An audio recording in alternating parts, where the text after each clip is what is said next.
these are one of those things that I do not like to say things out of context, especially when it comes to the scripture, the Holy Scripture. I don't like, using what I feel personally and then trying to use the Bible to back it up, per se. I want to make sure that this is truly coming from a divine source. So I've already pulled, okay?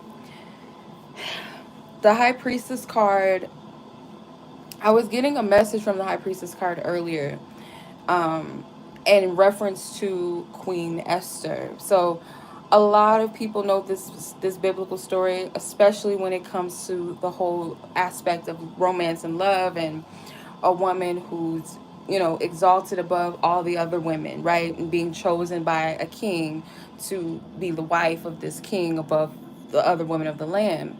The significance of the story goes deeper than that. um, that it's more so that for those of you that resonate with the story of Esther, or maybe you just resonate from this perspective of what I'm about to say, fully beyond the story of her just being chosen above all women in the land to marry this king, her being a very useful, um, being the assessor, I guess you can say, a divine asset for the divine for his people, right? So her her being in that position helped to, using her status, let's say that Esther using her status to protect the Jews from being slaughtered by Haman in the Bible, right? So she was used as a divine asset um, for the people. So the king at that time ordered for Haman to kill all Jews in the land by such and such date. It was 2222 when I said that. So at a specific certain date, the Jews needed to be killed or what have you, right? So Esther gets word of this, that this evil king wants to do this to her people because she's a Jew. She's married to a Persian king. So the whole story about it is that Esther, being a Jewish woman, she enters herself into this, it kind of like a modern day like dating type of show, The Bachelor. Let's say The Bachelor of that time, a show, the show The Bachelor. And she enters to be one of those bachelorettes or women, the maidens.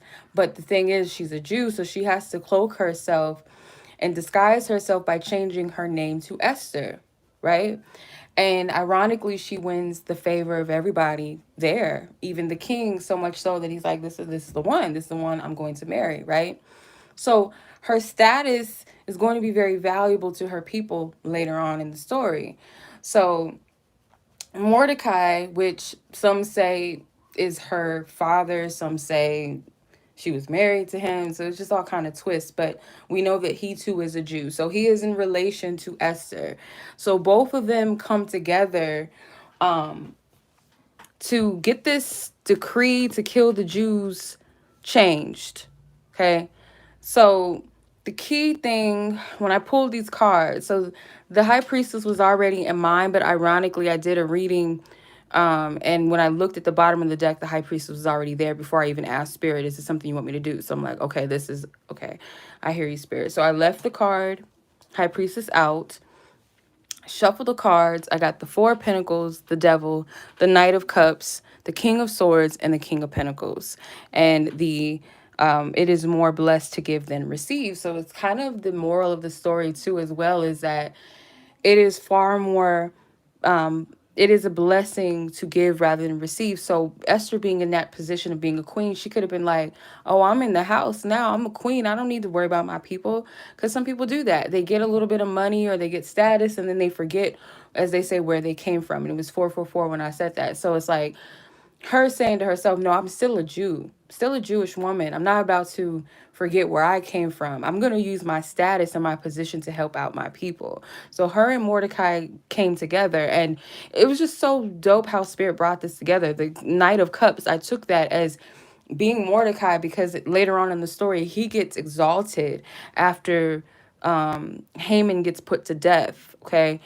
So one of these kings, I feel like this is the king that ordered the decree for the Jews to be murdered. I don't want to say that because I don't know if YouTube is, it's kind of like rough.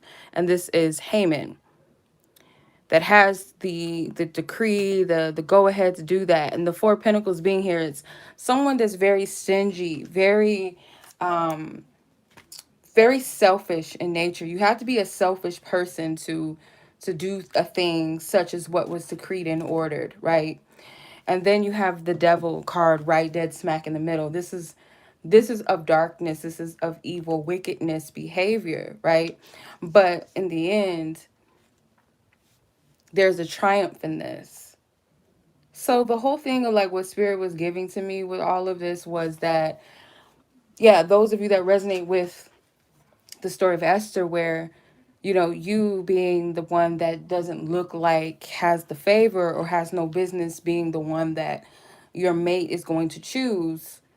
So I'm speaking more so to women or feminine energy, where it's like you are put in a position where other women or other feminine energies could beat you or outshine you because, of their looks or because of their own status or some type of advantage over you. But then you come in, and because of your favor, your divine grace and favor, even though the Most High was not mentioned in the book of Esther, you would think that, okay, God has nothing to do with it. But we know that when the divine is not always present, know that there's a better plan that's working behind the scenes, and that sometimes we are that divine spirit. We are that divine spirit working in the flesh, if that makes sense.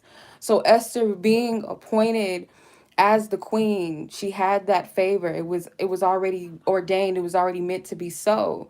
So her being picked by the king and winning and ruling favor over all the other maidens that had joined the bachelor show, whatever, let's say, or the flavor of love of that time, right?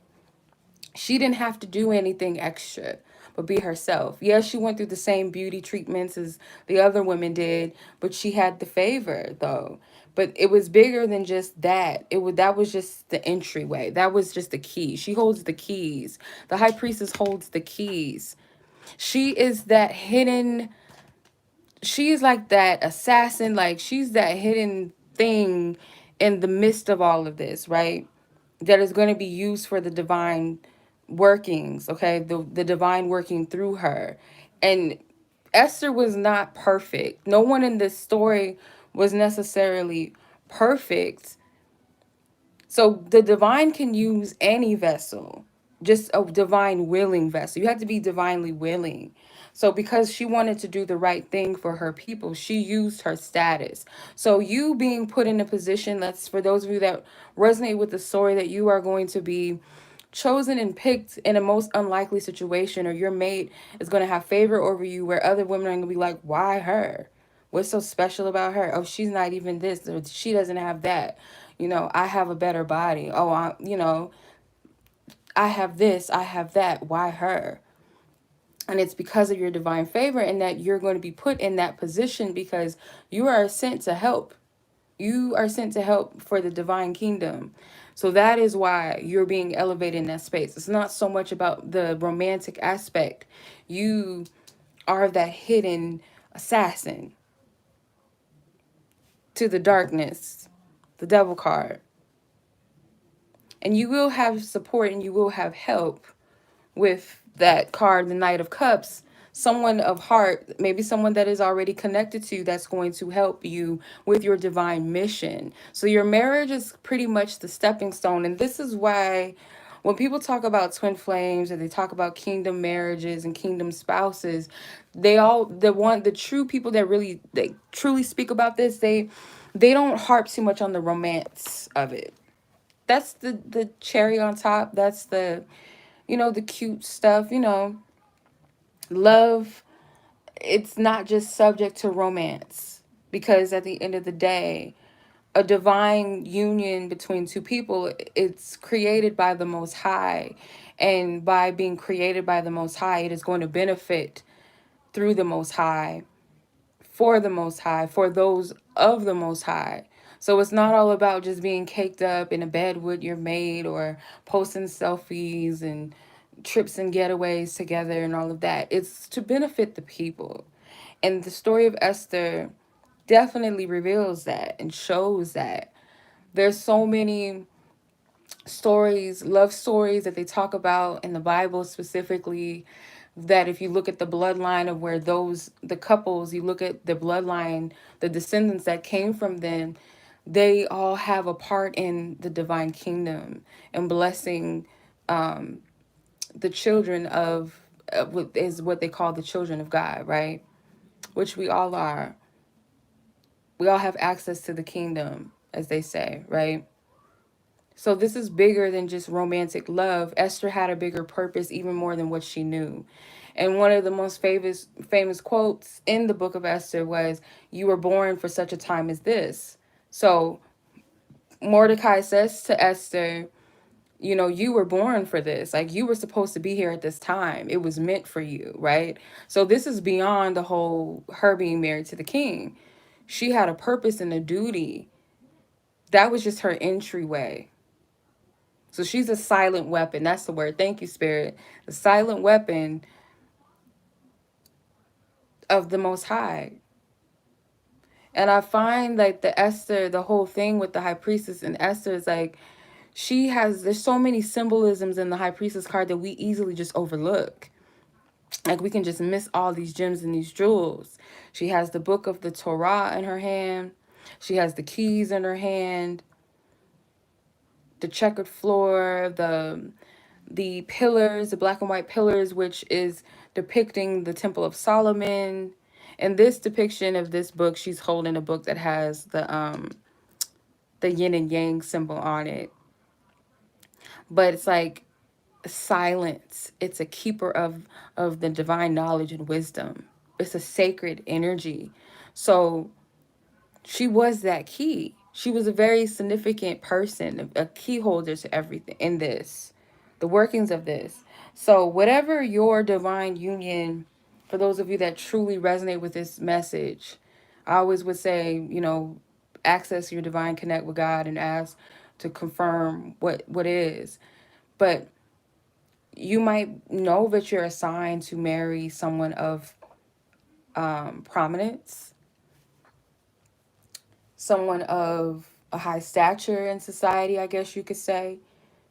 And you would be the most unlikely person that they would maybe go for whatever reason, whether it's your looks, let's say, or you don't have that same status in society, or something that just doesn't seem likely for you to be chosen over another, right?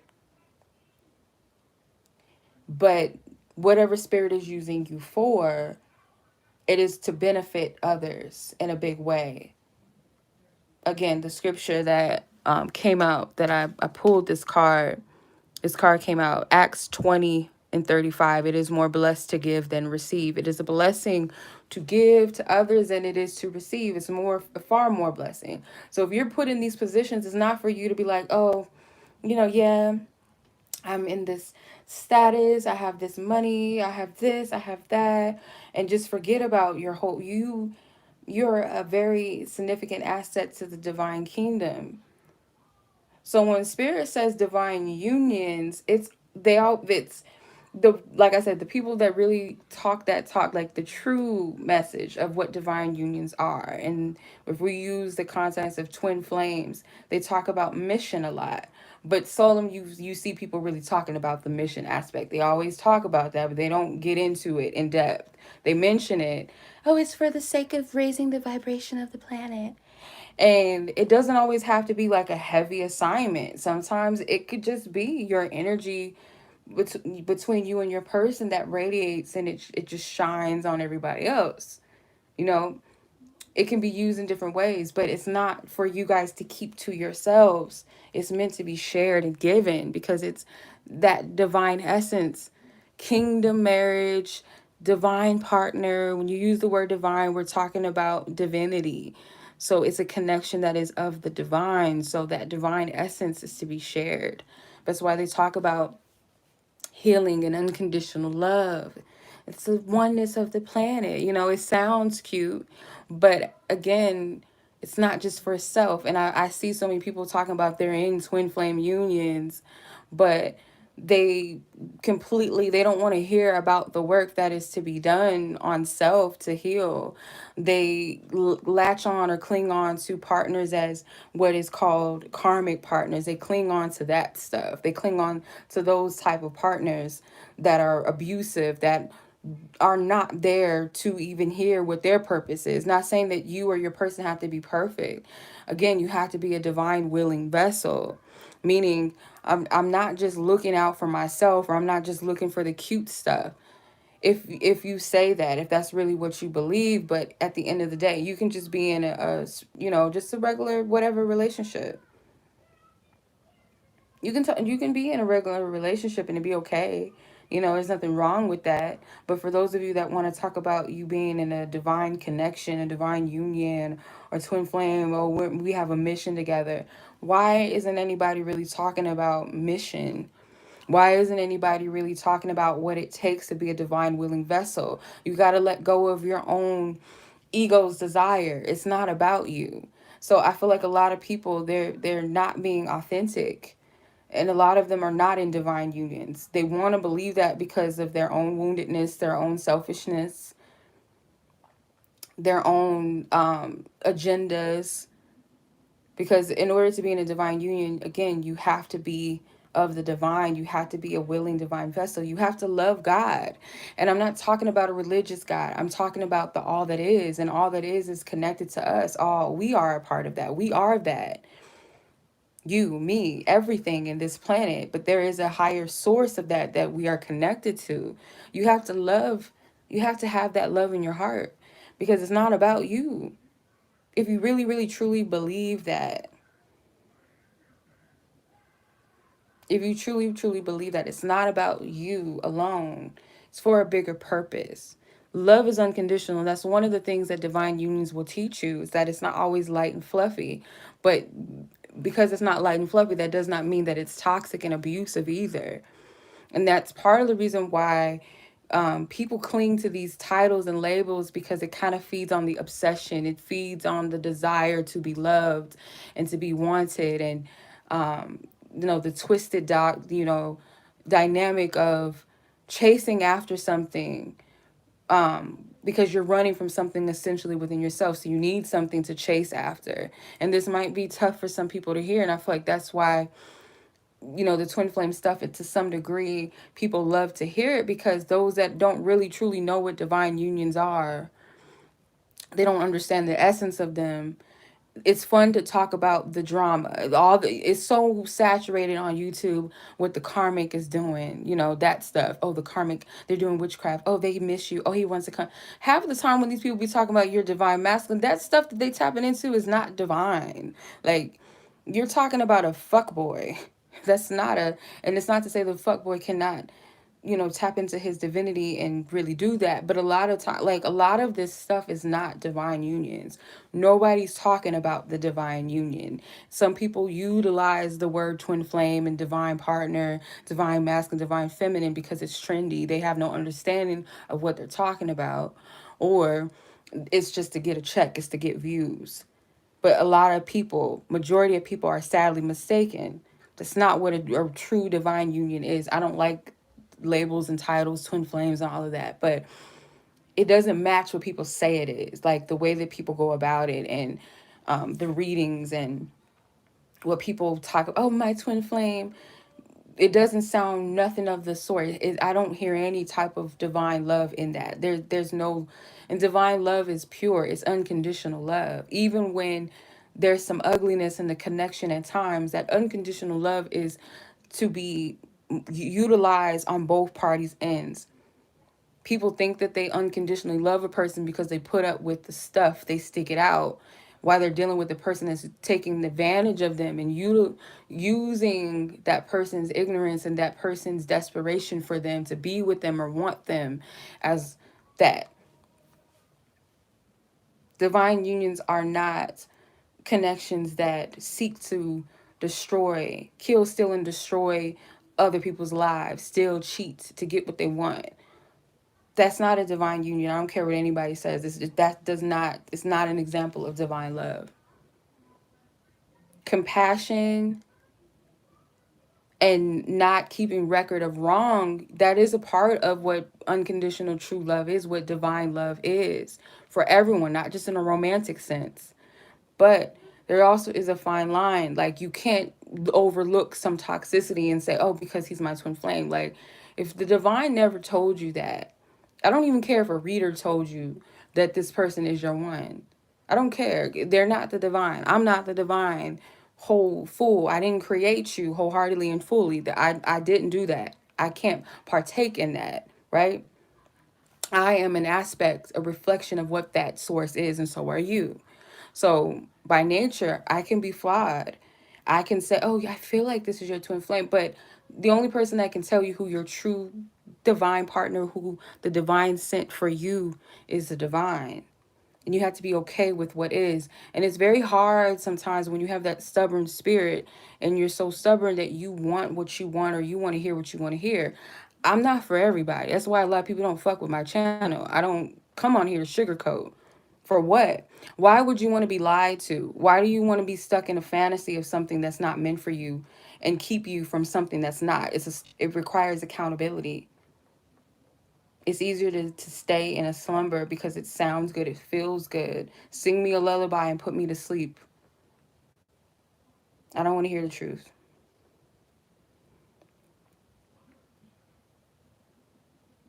The truth doesn't always have to hurt, but it does for the most part. Sometimes it's like you have to get the real to free yourself.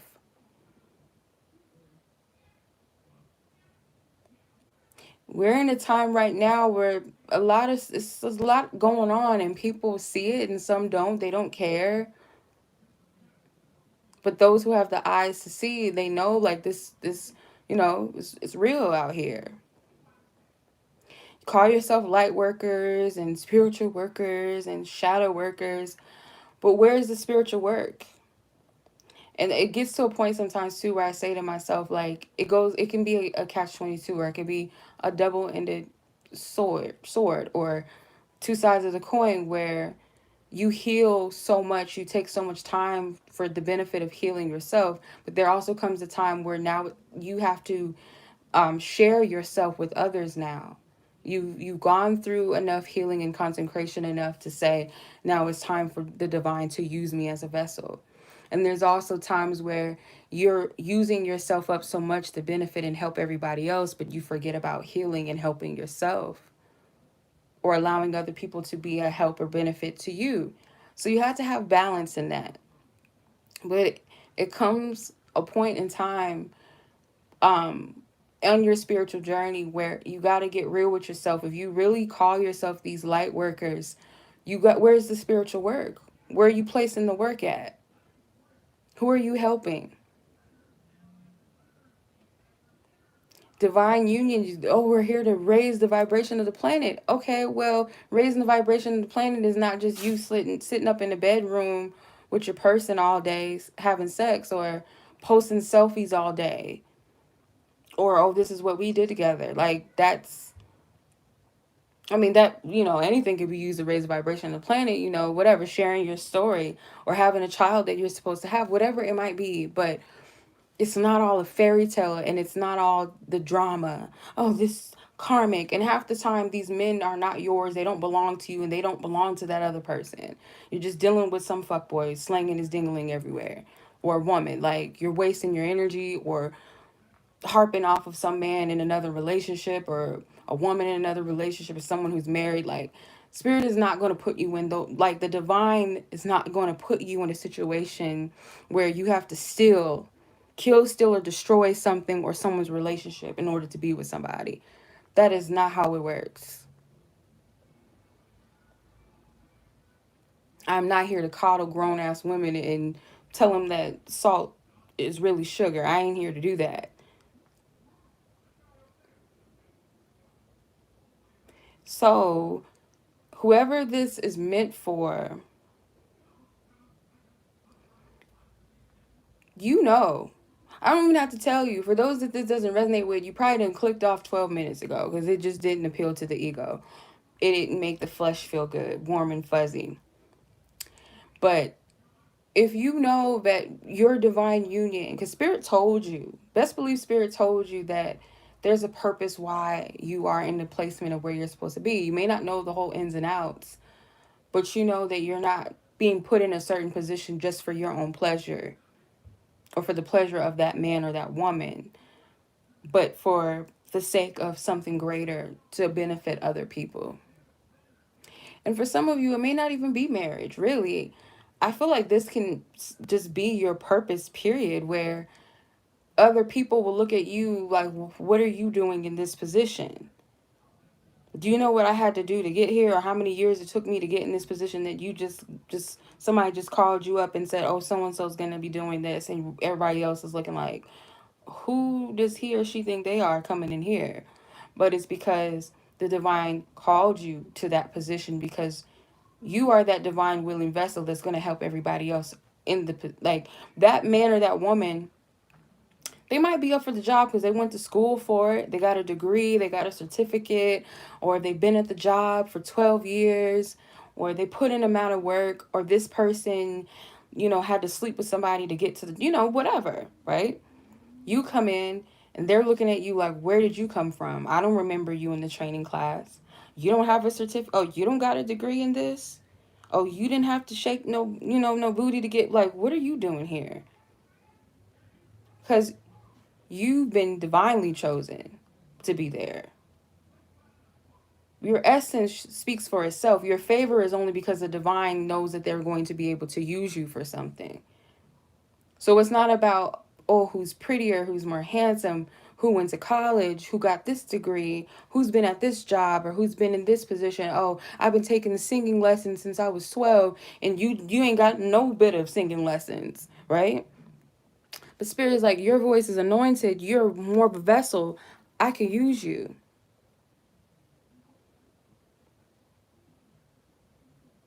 So whoever this is for, if you got through the little stinky part of, like, the little sting, that little part,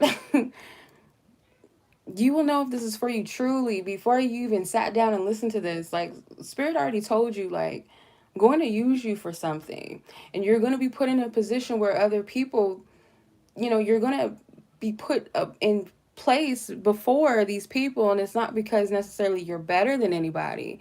So don't take, because the ego, you cannot be, I've been saying this, not me, it's coming out of my mouth, but the divine has been saying this, and through me, that I can't put you in these places of authority with no ego, no cockiness, insecurities, mistrust, because where you're going, you got to be A1 and solid, and you got to be open, got to be a divine willing vessel to do this. Can I trust you with this? Are you ready for this? I can't bring a person on here that's, oh, I ain't got no work to do, I'm perfect, oh, I don't not I know I'm this, oh, I'm better than her, or I'm better than him, I can't use you. You still got to heal, boo. Let's concentrate some of that out of you, because I can't use you. Or, oh, I don't know if I'm good enough. I think that someone else deserves that better than me. I can't use you. Because if I tell you to do something, you're going to go hide in the corner and say, oh, I can't, never mind. I can't use you right now. Mistrust. The person that Mordecai or whoever that person is that's going to help you with this, you're going to be looking, oh, I don't trust this dude. I don't know about him, or I don't know about her. You're going to miss what divine is using you for. So the inadequacies, the jealousies, the cockiness, the fear, the mistrust, these things have to be healed to a place where you can be fully used. You're divine willing, you're willing. But you gotta be ready for that. And Esther was humble in spirit. Like, that's one of the things that got her favor. Yes, she was physically beautiful. And that's another thing to keep in mind. You're looking at yourself like, some of you might be at least saying to yourself, I don't belong here. Because remember, Esther was a Jew amongst a Persian empire, or Persian maidens. She cloaked herself. So for some of you, you might actually look like you fit in that space, but then when everybody really gets the real, it's like, wait a minute, like you didn't have to go to school, you didn't have a degree, you didn't get referred by anybody. How'd you get in here? Or you're very beautiful, you might fit in with the Instagram models, but you didn't have to sleep with anybody to get to where you are. I'm not saying that what we call Instagram models these days. I'm not saying that all of those women do, but a lot of them, let's keep it 100, they're escorts, right? Some of them. I can't say that loosely, allegedly. Um, they might look at you and think that you're just like them, or you get down like them. But when they really talk to you, they get to know you. You're nothing like that, and you're only in the position because, yes, let's use this as a modern situation. Whether it's job, whether it's dating, let's say job, right? Let's say there's an internship for a marketing job, right? And everyone on the team had to go to school for it, or they had to go through intense training. And someone one day comes across a post that you got on, let's say, Tumblr. I don't know if Tumblr is still a thing, but let's say you wrote some type of article on Tumblr, or some type of writing, some type of work of writing, right?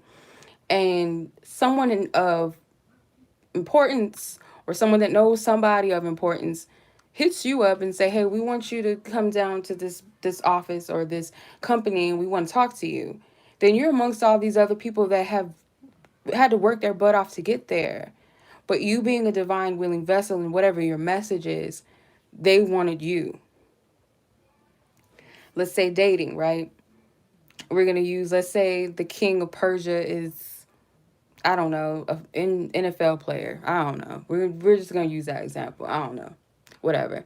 Let's say this NFL player has some type of party, um, a Super Bowl party a very high upscale club, right? Or lounge. And you come in, and these women in the VIP section, they're only there because maybe, let's say, they know somebody there, they slept with this person or that person, and they're in the VIP, right? And then here comes you, and the NFL player's like, who is that? And everybody's like, who is that? You get called into the VIP section, and you're sitting there, and everybody else is looking at you like, how'd she get here? Who is she? Who does she think she is? Right? But little do they know that you're somebody that has a very close relationship with the divine. You're very spiritual. You have a good heart. And spirit is like, I could use you in this person's life, because all these other women, all they're going to do is kill, steal, and destroy this man's life. They mean no good for this person, nor anything or anybody else, or for what I'm trying to do.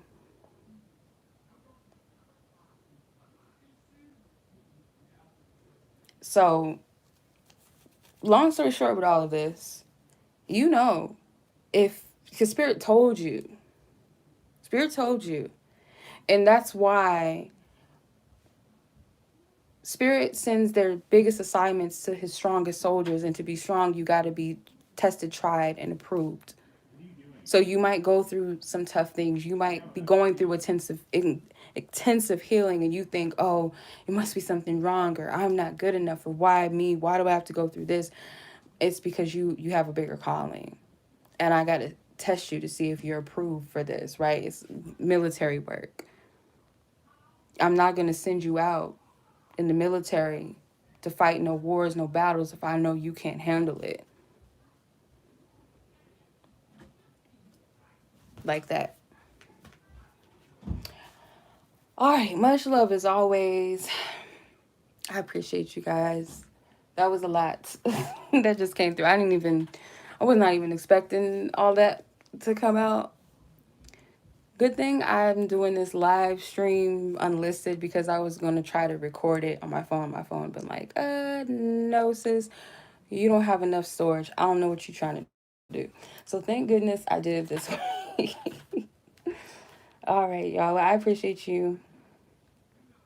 Thank you so much for listening, watching. If this resonates with you, go ahead and like it. If you know this may be a message for someone else, you can go ahead and share it with them. But yeah, much love. Be blessed. Be safe. Take care. I'll catch you guys in the next video. Peace.